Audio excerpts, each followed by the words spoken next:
விசுவாசமுள்ள வார்த்தைகளை பேசுவோம். தேவன் சொல்லுகிற நன்மையுள்ள வார்த்தைகளை பேசுவோம்.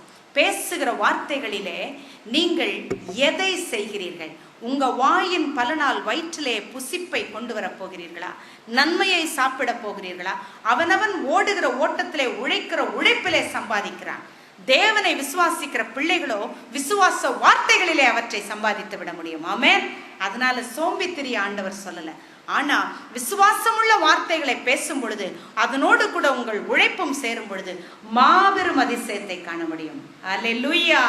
இன்றைக்கு ஆண்டவர் என்ன சொல்றாருன்னா, தேவ ஞானத்தை நீங்கள் அதிகமாய் பேசும் பொழுது, தேவனுடைய வசனங்களை நீங்கள் அதிகமாய் பேசும் பொழுது, கர்த்தருக்கு பிரியமுள்ள வாழ்க்கையில நீங்கள் அதிகமாய் வளரும் பொழுது மெய்யாகவே ஆசீர்வாதம் நிறைவாய் நாம் பெற முடியுமா? அதுக்கு என்ன செய்யணும் தெரியுமா?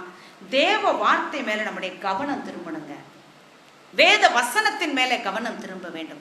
எத்தனை பேர் உலகத்துல தேவனுடைய வசனங்கள் மேன்மையுள்ளவை என்று அறிந்து முழந்தாள் படியிட்டு தினமும் அதனை காலையிலே வாசித்து, பிள்ளைகள் வசனங்களை வாசிக்கிறார்களா என்பதை கருத்தாய் கவனித்து அதிலே கண்டிப்பை காண்பித்து அவர்களது இருதயமாகிய கற்பலகைகளிலே வேத வசனங்கள் எழுதப்பட வேண்டும் என்பதிலே அக்கறையோடு இருக்கிறோம்.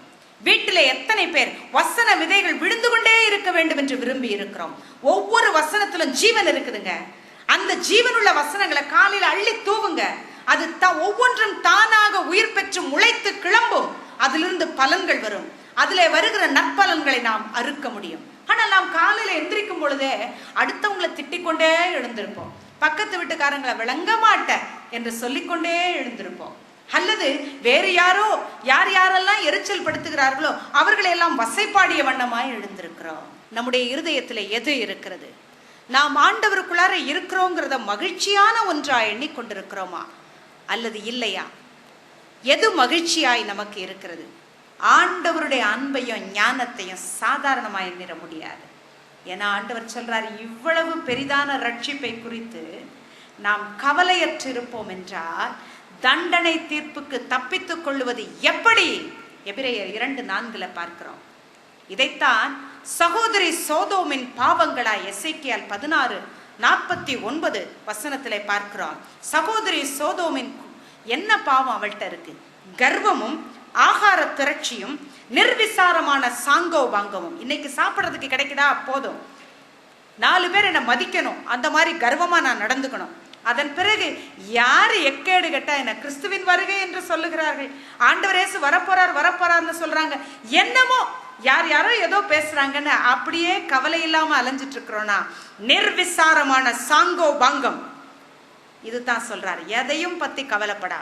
ஆண்டவர் இயேசு உயிர்த்தெழுந்ததை பத்தி அதை பத்தி அதிகமான கவலை இல்லாம ஏதோ வருத்தத்தோடு பேசிக்கொண்டு போன சீஷரை நிறுத்த வச்சு, விசுவாசிக்கிறதுக்கு மந்த இருதயம் உள்ளவர்களே என்று ஆண்டவர் சாடினார் அல்லவா? இன்றைக்கு நாம் பார்த்து கொண்டிருக்கிற காட்சிகள் என்ன செய்யும் தெரியுமா? ஆண்டவரோடு நெருங்குகிறதுலே மந்த இருதயத்தை உண்டு பண்ணும். இன்னைக்கு இளைஞர்கள் பார்க்கிற படக்காட்சிகள் எல்லாம் அவங்கள பாடத்தை எடுத்து படிக்க வைக்க சொல்லுங்க, மந்தமாய் எதையோ ஒன்றை யோசித்துக் கொண்டு இங்கே உள்ள கவனமே போகாது. அப்படிப்பட்ட நிலையில, ஒரு மந்த நிலைக்கு, அவர்களது வாழ்க்கையில முன்னேறவே முடியாத ஒரு நிலையில கொண்டு போய் நிறுத்தும். இதுதான் இன்றைக்கு இருக்கிற வேசித்தனங்களும் வன்முறைகளும் அழைத்து செல்லுகிற பாதை. அருமையானவர்களே, நாம் போய்கொண்டிருக்கிற பாதையை நாம் யோசித்து தான் ஆக வேண்டும். நின்று ஒரு திரும்பத்தான் வேணும். உலகத்துல எல்லாரும் பார்க்கறாங்க. ஆமா, எல்லாரும் பார்க்கறாங்க. ஆனா எல்லாரும் பார்க்கிற திசையில நம்மை பார்க்க சொல்லி ஆண்டவர் அழைக்கல. நமக்கென்று ஒரு விசேஷித்த ஆசீர்வாதத்தை வைத்திருக்கிறார். ஆமென். அதே போல தேவனுடைய பிள்ளைக்கு இந்த உலகத்துல யாருக்கு இங்க கஷ்டம் இல்லை? நம்ம உடனே நினைச்சிடறோம் ஆண்டவருக்குள்ளார வந்தா ஏராளமான பாடுகள். இதெல்லாம் உலக ஞானம் சொல்லி தருகிறவை, உலகத்துக்குள்ளார இருக்கிற ஞானம். ஏன்னா சத்துரு அதை சொல்லி கொடுக்கிறான். ஆண்டவரோடு வரும்பொழுது கொஞ்சம் யோசிச்சு பாருங்க, வேற யாருக்கு பாடுகள் இல்லை, வேற யாருக்கு வேதனை இல்லை? எல்லாருக்கும் வேதனை இருக்கு. ஆனா கிறிஸ்துவை நம்பினவனுக்கு தப்பித்து செல்லும் போக்கு உண்டு. ஹல்லேலூயா சொல்லுவோமா? ஆமென், ஹல்லேலூயா. அதிலிருந்து தப்பித்து செல்லும்படியான போக்கு உண்டு. அந்த பாடுகளின் பாதையிலே சுமந்து செல்லுகிற தேவன் உண்டு. அவர் எல்லாவற்றின் நடுவிலுமே உங்களுக்கு பாதையில கஷ்டம் வராதுன்னு சொல்லல. எல்லாருக்கும் இருக்கிற கஷ்டம் உனக்கும் வரும்.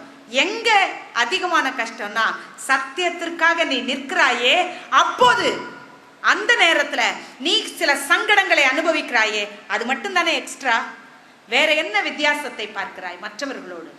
அப்படி நாம் பார்க்கும் பொழுது அந்த சத்தியத்திற்காக நிற்கிறதுல, பாடு அனுபவிக்கிறதுல, அதை மாத்திரம் என் கர்த்தருக்கென்று நின்று விட்டால், என் நிமித்தமாய், மார்க் 10:30 பார்க்கிறோம், என் நிமித்தமாய் நீ வீட்டை விட்டனாலும், செல்வத்தை விட்டாலும், நிலத்தை விட்டாலும், காசை விட்டாலும், பெற்றோரை விட்டாலும், சகோதரர்களை விட்டாலும், இம்மையிலே 100 ஆண்டவர் கொடுக்கிற ஆசீர்வாதத்தை பார்த்தீங்களா? இம்மையிலே 100 மறுமையிலே நித்திய ஜீவன். இதெல்லாம் பார்க்கறது இல்ல. உலகம் சொல்லுது ஆண்டவரோடு பின்னால போனா பாடாம, அப்ப எனக்கு வேண்டாம்பா இந்த பாடு என்று பேசுகிறோமே, இதுவல்ல தேவஞானம், இதுவல்ல தேவஞானம். அருமையானவர்களே, நாம் பேசுகிற வார்த்தைகள் மற்றவர்களை உற்சாகப்படுத்துகிறதா இருக்கிறதா? அருமையானவர்களே, உங்க வீட்டுல யாராவது உங்களுக்கு விரோதமா பேசிட்டா, அவர்களை விட நான் பெரியவன் அல்லது பெரியவள் என்பதை நிரூபிப்பதற்காக எத்தனை வார்த்தைகளை பேசுகிறோம். என்றாகிலும் உங்களுக்கு விரோதமாய் பேசினவர்களை ஆண்டவரிடத்துல மட்டும் முறையிட்டு விட்டு பேசாமல் இருந்தது உண்டா? இதைத்தான் ஆண்டவர் எதிர்பார்க்கிறார். தேவனே, நீர் பார்த்து கொள்ளும், எல்லாவற்றையும் நீர் பார்த்து கொண்டிருக்கிறேன், என் ஆண்டவரே நீர் விசாரியும் என்று சொல்லிவிட்டு அப்படியே அதை விட்டுவிட நாம் தயாராக இருக்கிறோமா? அதை செய்வதற்கு இன்றைக்கு ஆண்டவர் உங்களை அழைக்கிறார். ஆண்டவருடைய பரிசுத்த சமூகத்திலே ஜீவனுள்ள தேவனுடைய வார்த்தைகளை நாம் தினமும் தியானிக்கிறது உண்மை என்றால், ஜீவனுள்ள தேவனோடு நாம் உறவாடுவது உண்மை என்றால், அவர் ஜீவனுள்ளவராய் நாம் பேசுகிறதை கேட்கிறார் என்ற நிச்சயம் உங்களுக்கு இருக்கும் என்றால், தினமும் உங்களுக்கு இருக்கிற எல்லாவித கோபதாபங்களையும் அவரோடு தான் பகிர்ந்து கொள்ள வேண்டும். உங்களிடத்துல இருக்கிற ஆற்றாமை, இயலாமை, இதனை ஆண்டவரிடத்திலே தான் அறிக்கை செய்ய வேண்டும். செய்திருக்கிறோமா? இல்லையே என்றால் நாம் வாழ்ந்து கொண்டிருக்கிற வாழ்க்கையில தோல்விகள் வருவது சகஜம்தான். இந்த தோல்வி வெற்றியாக மாற வேண்டும் என்றால் சத்துருவை எதிர்த்து நிற்க வேண்டும். எப்படி எதிர்த்து நிற்க வேண்டும்?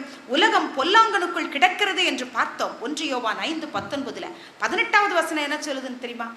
அவர் சொல்றார், அங்கே 1 யோவான் 5:18 சொல்றாரு, தேவனால் பிறந்தவன் எவனையும் பொல்லாங்கன் தொடான். அல்லேலூயா! தேவனால பிறந்துட்டோம்னா பிசாசு நம்மளை தொடமாட்டான். ஆமென்.